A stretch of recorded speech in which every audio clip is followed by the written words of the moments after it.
Hello, everyone. This is Julia, and this is Yvette. We are the founders of Contemporary and Contemporary and America Latina, two art magazines focusing on contemporary art from Africa and its global diaspora.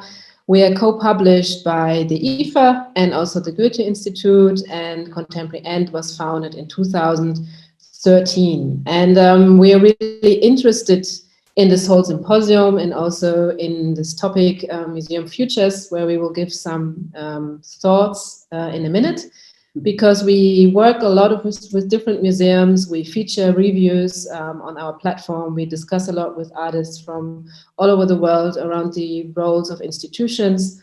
But here in the framework of our input, we are mainly focusing on what role or what the futures are of museums, particularly in Europe and in the US. And so now I give over to my colleague, Julia. So thanks again as well from me for the invitation to speak to you today and discuss with you later on. Yeah, as Yvette said, from our perspective and from many perspectives, obviously, the museums, especially in Europe and North America, find themselves in a very, very unique, very challenging situation. Have to ask themselves many profound and fundamental questions on many levels. Really, it's a big task, and it starts with the question: how accessible are we as a museum? How diverse are we as a museum? And diversity in terms of how many migrational backgrounds and perspectives do we have within our structure, but as well in terms of guests and visitors, but as well diversity in terms of class is really unseparable, and you can't separate it from questions around migrational backgrounds, etc. So museums have to ask themselves, where does diversity or diverse infrastructure start and or end, not only, for example, with the security staff at the museum, but as well how diverse is our curatorial team, how diverse is our board, how diverse is our association of friends at the museum, etc. Another question many museums, or almost all of them, have to ask themselves right now is how did the pandemic influence and really change the whole way museums have to organize their programs? Is the blockbuster maybe dead? Is the time for huge exhibitions drawing in, a lot of people as well from many perspectives? Is this kind of exhibition under threat because we can't realize these kind of big events anymore, etc. So it's a very, very long list, and we could go on, but we don't have the time right now in this sprint. But these are questions we are thinking about a lot, because, as Yvette said, we're very much in closing discussions with people from the institutions, but as well with students, etc. So, and we, haven't even included the ethnological and history museums who have other challenges as well and questions to ask themselves. So, this is what we're very interested in to discuss with you. Yeah, and this may be picking up on those different challenges. I would like to also bring out one focus, maybe, which is the question that museums had to face now in the moment where the eruption of Black Lives Matter had a deep effect on the cultural scene, on the art scene, especially in Europe. Not especially, but it was interesting to see that also European institutions sort of picked up on that, started to post solidarity declarations on social media and so on. And while we think that it is, of course, important that finally institutions felt like that they had to sort of take a position towards that, we also feel very much that it is very overdue, and that this way how the solidarity was expressed also raises a lot of questions, because it shows how much it seems that it hasn't been a topic before, that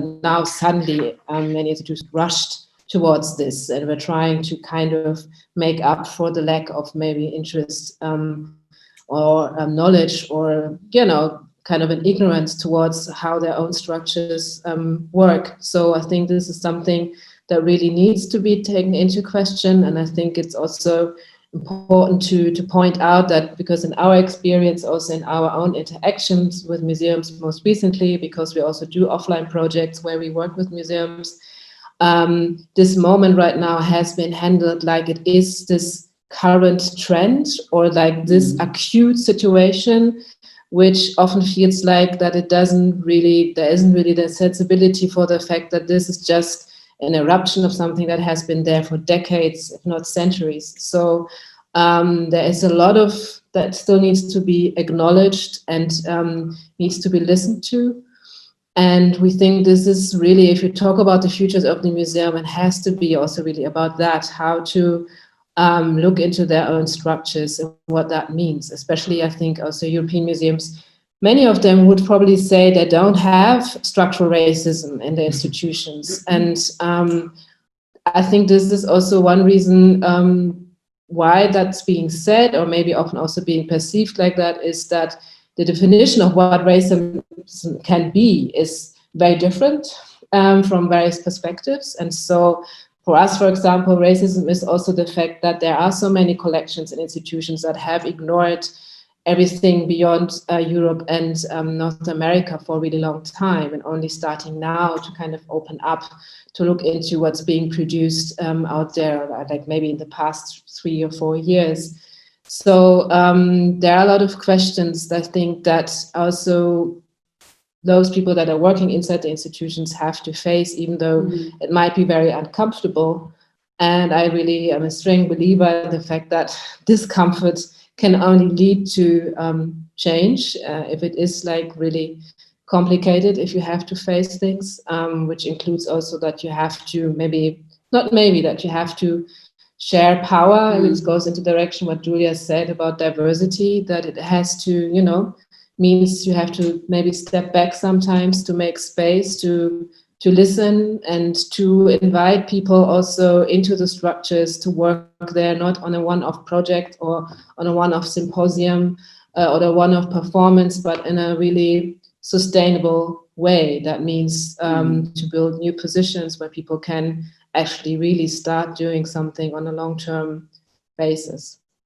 Because if you, for example, look at many of the museum's mission statements, what they stand for, what they're interested in, many museums claim or say that they are there to represent and to speak to all parts of society, and which is obviously a fantastic idea and approach as a museum. But what does this really mean if you look into, the practical turnout, how you're going to really draw in a wider sense or really a diversity of society?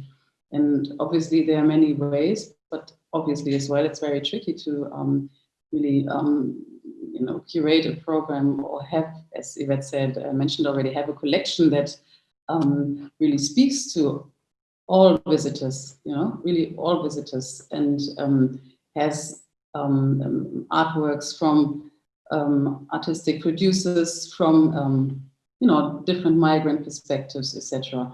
Or how open or how diverse is, for example, your exhibition program.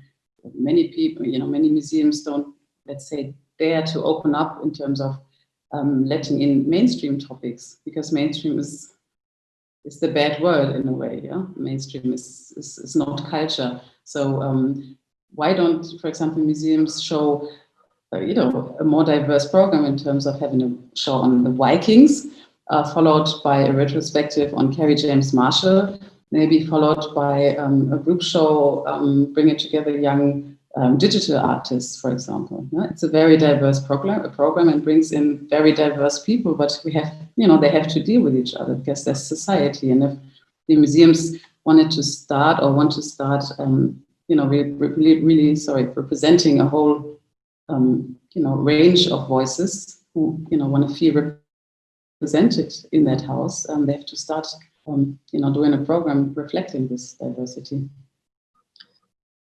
Okay, so and this maybe just to wrap it up, really also relates to how maybe curatorial practices need to be thought in a way, how accessible museums can be, which is also relevant in terms of language and in terms of how concepts are being mediated and in terms of how budgets also are distributed. So there are a lot of questions there, and I mean, we will have more time to discuss this when we move over to the deep dive sessions. So we hope to see lots of you there and have to, you know, continue with like really interesting conversations and discussions, and then later also wrap it up. And yeah, so see you later. Take it from there. Bye. Bye.